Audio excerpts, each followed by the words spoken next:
최근 북한의 핵실험과 장거리 미사일로 활용될 수 있는 로켓 발사 실험을 계기로 한미 간 고고도 미사일 방어 체계, 즉 사드의 한반도 배치 문제가 한중 간 갈등을 낳고 있습니다. 중국은 사드의 한반도 배치에 대해서 공개적으로 반대 입장을 밝히면서 압박을 가하고 있는데요. 하지만 우리 정부는 최대한 조속히 사드를 주한미군에 배치한다는 방침입니다. 사드 배치로 인한 중국과의 외교 갈등과 우리 지역에 미칠 영향을 분석해봅니다. 네, 오늘 동의대학교 정치외교학과 김태환 교수 전화 연결돼 있습니다. 교수님 안녕하십니까? 예, 안녕하세요. 김태환입니다. 네, 안녕하십니까? 네, 사드 배치에 대해서 중국이 이렇게 민감하게 반응하는 이유 분석해볼까요? 예, 사드는 고도 한 40km에서 150km 정도로 날아오는 미사일을 요격하는 시스템인데요. 네. 다른 무기들처럼 더 높은 방어율과 또 정확성을 위해서 아직도 계속 개선되는 무기로 그렇게 알려져 있습니다. 그런데 이 사드의 한국 배치 문제만 볼 때 단순히 북한의 핵이나 미사일을 요격하기 위해서 도입하는 어떤 군사적인 측면만 보고 이렇게 갑론을박하면 중요한 본질을 놓치게 되는데요. 그 네. 본질이라는 것은 사드 배치 자체의 문제가 아니라 미국과 중국의 힘겨루기 차원에서 북핵 문제나 로켓 발사 또 사드 배치가 이루어지고 있다는 그렇게 봐야 된다는 것이거든요. 네. 왜냐하면 탐지 거리가 한 2,000km 정도 되기 때문에 사드의 그 레이더 범위가 북경이나 잠재적으로 미국을 향하고 있는 중국의 ICBM 기지들을 다 이렇게 감지할 수 있거든요. 예. 그래서 중국이 예민하게 반응하고 있는 것이고요. 예, 그렇습니다. 말씀하신 것처럼 미국과 중국의 힘겨루기 차원에서 좀 더 넓게 봐야 된다, 이렇게 예, 말씀하셨는데, 그런데 사드 배치는 북한의 4차 핵실험과 또 그들이 인공위성 발사라고 주장하는 로켓 발사 실험을 계기로 맞습니다. 예. 우리 정부가 미국과 협의하겠다고 공식적으로 얘기가 나온 것이잖아요. 예. 미국과 중국 간의 힘겨루기가 본질이라 하더라도 이 북한의 핵과 미사일 위협을 직접적으로 받고 있는 우리 입장에서 어떻게 봐야 할까요? 맞습니다. 그래서 본질이 미국과 중국의 힘겨루기라는 말씀을 모두에서 조금 드린 것이고요. 네. 그런데 북한의 핵을 방어하기 위해서는 사실은 지금까지 2차 세계대전 이후에 핵무기의 역사나 이론을 통해서 보면 핵무기를 방어할 수 있는 수단은 오로지 핵무기밖에 없습니다. 네. 다시 말하면 당신이 핵무기를 사용하면 나도 핵무기를 사용하겠다. 다시 말하면 당신이 핵무기를 사용하는 순간 당신은 죽는다. 이런 논리를 성립시킬 수 있는 능력을 보유함으로써 상대의 핵 능력을 억제한다는 개념이거든요. 예.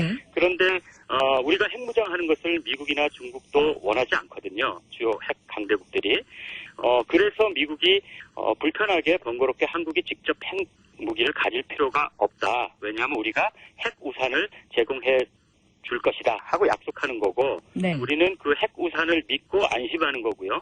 북한도 그 미국의 핵 우산 때문에 핵을 사용하지 못할 거라고 믿는 거거든요.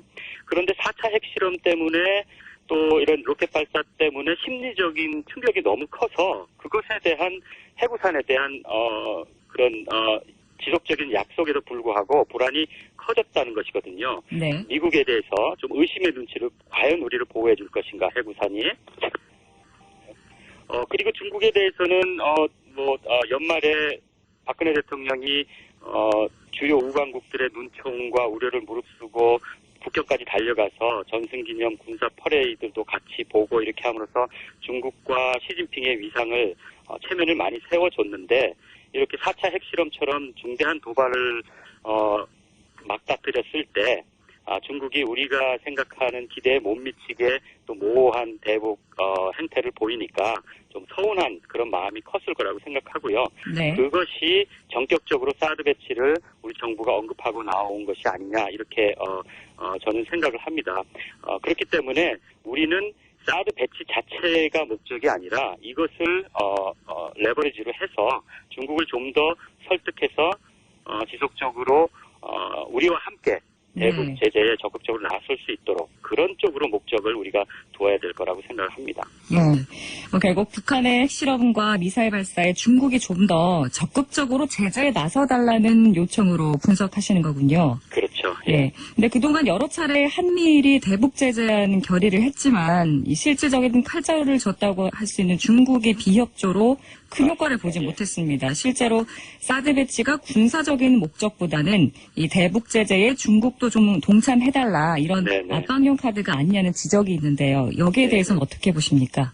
국제정치학자 입장에서 보면 그게 아주 정상적이고 합리적인 생각이라고 그렇게 생각을 하고요. 네. 왜냐하면 개인 간의 관계에서는 보기 싫은 사람은 안 보면 되는 거거든요. 심지어 이사 가면 되는데 네. 국제관계에서는 이게 불가능합니다. 그래서 미국이나 중국과 같이 우리에게 절대적으로 필요한 국가와 어떤 관련을 맺을 때는 아무리 험악한 상황이 벌어져도 아무런 계산 없이 노골적으로 얼굴을 붉히는 그런 상황을 만들면 만들수록 우리에게는 손해입니다. 네. 미국은 우리의 안보를 책임지고 있고 현실적으로 중국은 우리의 경제를 책임지고 있거든요. 네. 그래서 미국과 중국도 또 우리가 또 그러한 입장에 있다는 걸 알고 있습니다. 그래서 우리가 사드를 배치하든 배치하지 않던 미국과 중국 사이에서 공정하고 합리적으로 우리가 이것을 처리한다는 것을 미국과 중국에게 보이면 우리의 어떠한 선택이라도 조금 서운한 마음이 있고 기뻐하는 마음이 있을지라도 그것을 빌미로 해서 우리에게 어떤 보복이나 우리가 염려하는 그런 큰 일들은 일어나지 않을 것이라고 저는 봅니다. 네, 정말 미국과 중국 양국 모두를 설득하고 합리적으로 접근해야 된다.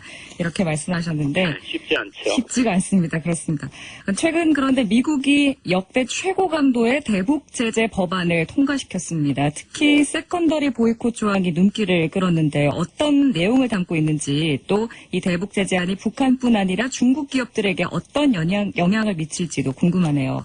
네, 이거는 이제 제재를 받는 대상인 북한만 제재하는 것이 아니라 북한과 교류하는 제3자도 제재에 포함하겠다 이런 이야기거든요. 네. 그러면 아무래도 북한과 가장 교류가 많은, 거래가 많은 중국 기업이나 상대자들이 대상이 되기 쉬운데요. 그렇죠. 그래서 중국은 당연히 반발하는 것이고요. 그렇지만 그렇게 반발하더라도 이건 미국이 하는 거기 때문에 그렇게 하면 그대로 하는 거거든요. 그래서 네. 중국이 할 수 있는 입장은 미국과의 어떤 교류 단절을 무릅쓰고라도 북한과 교류를 할 것이냐 말 것이냐 그것을 선택하는 것이거든요. 네. 근데 합리적으로 보면 중국이 그렇게 하실 것 같지는 않고요.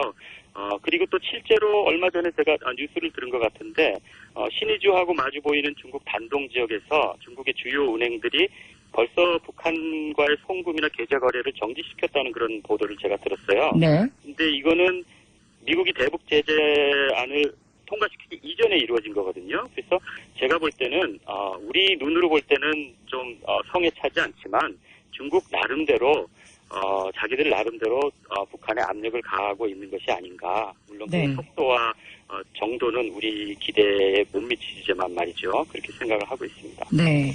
다시 사드로 돌아가면요. 우리 정부가 사드 배치를 강행할 경우 이 강하게 반발하고 있는 지금 중국으로부터 어떤 견제가 있을지 또 그런 견제들이 우리 부산에는 어떤 영향을 미칠지도 전망을 해봐야겠죠. 예, 결론부터 말씀드리면, 저는 이번 사드 문제 북한에서 보면 본질적으로 미국과 중국 간의 힘겨루기 때문에 사드가 배치된다 하더라도 중국이 한국에 직접적으로 어떤 경제 보복을 하는 모습을 보이기에는 명분이 상당히 약합니다. 두 가지 이유가 있는데요. 하나는 사드는 엄격히 얘기하면 한국이 도입하는 것이 아니라 미군이 도입하는 것이거든요. 네. 미군이 미군의 보호를 위해서 도입하는 것이고 거기에 대해서 이제 주둔국인 우리나라가 이제 동의해주는 그런 문제거든요. 그리고 지금까지 중국 입장을 고려해서 우리가 많이 이렇게 확실한 모습을 보이지 않았던 거고요.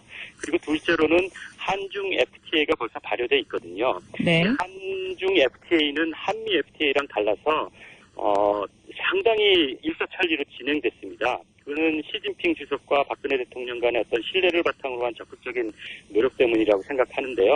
이 부분도 미국 입장에서 상당히 좀 실제로 비준은 국회가 비준할 때까지 고생을 많이 한 미국 입장에서는 좀 서운한 마음이 들 거거든요. 네.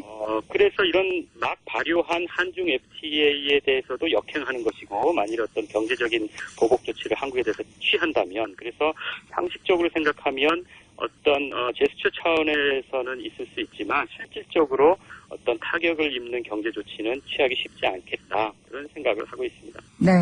교수님, 마지막으로 한 가지 질문만 더 하겠습니다. 네. 사실 예전에 중국이 정치적인 이유로 우리나라에 네, 경제 보복을 한 사례가 있기도 했었고, 그렇기 때문에 지금 이 상황에서도 우려되는 피해, 맞죠. 걱정을 안 할 수가 없고요. 거기에 네. 대한 대응, 어떤 외교 전략을 마련해야 한다고 보십니까? 예, 우리가 국제관계를 볼 때 또 이렇게 착각하지 말아야 될 것은 상당히 수사가 큽니다. 외교적으로 전쟁도 불사하겠다, 보복을 하겠다, 아주 험악한 말들이 많이 오고 가는데 네. 그런 것들과 실제로 어떻게 할 건가는 조금 차이가 있습니다. 실제로 어떻게 행동할까는 철저하게 손익 계산을 하고 강대국일수록 그렇게 냉철하게 하거든요. 네. 그래서 이러한 이유로 사드 문제로 우리에게 얼마만큼 경제 보복을 할 것이냐는 생각보다 그렇게 크지 앞에서 말씀드렸던 것처럼 생각보다 네. 크지 않을 거라고 생각을 하고요. 우리는 그렇기 때문에 좀 더 냉정하게 공정하고 중미 사이에서 조금 더 공정하고 객관적인 차원에서 합리적으로 우리의 절실한 입장, 북한의 위협에 대한 우리의 절실한 입장을 양국에게 모두 다 이렇게 표현을 하면서 그렇게 해나가면 미국과 중국이 말로는 불편하다고 하더라도 한국의 입장을 이해하거든요. 네. 그렇습니다. 정말 민감한 사안인 만큼 말씀하신 것처럼 냉철하고 신중한 외교 전략 필요하겠습니다. 오늘 말씀 감사합니다. 예, 감사합니다. 네, 지금까지 동리대 정치외교학과 김태환 교수였습니다.